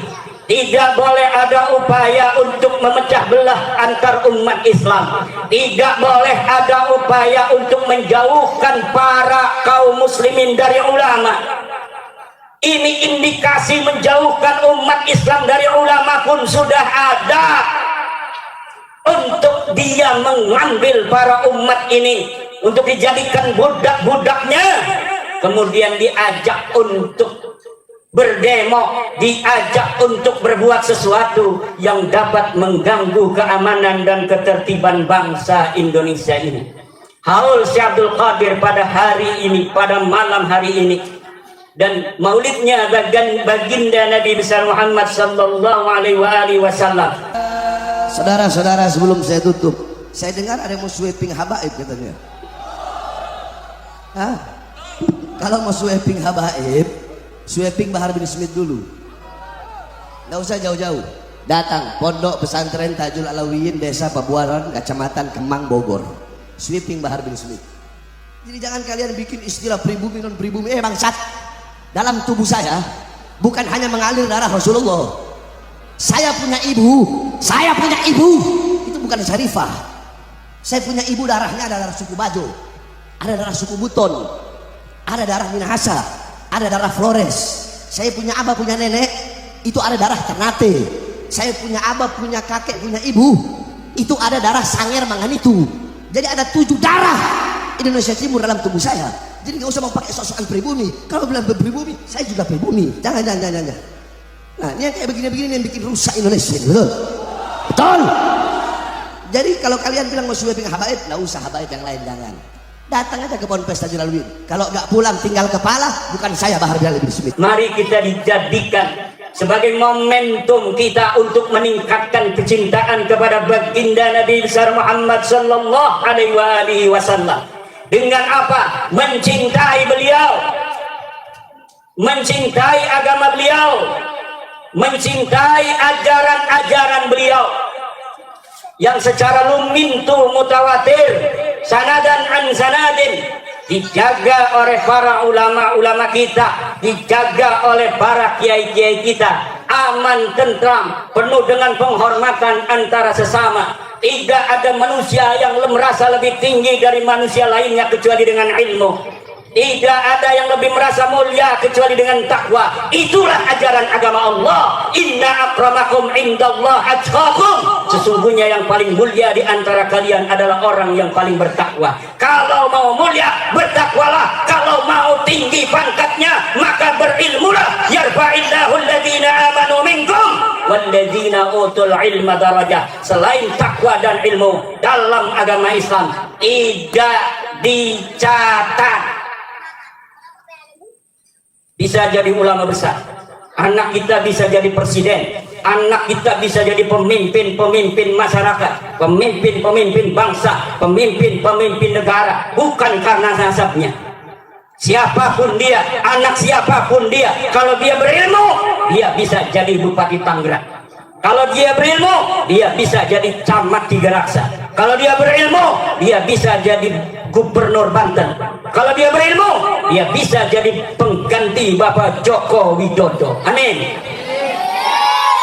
Kalau dia pengen mulia, bertakwalah.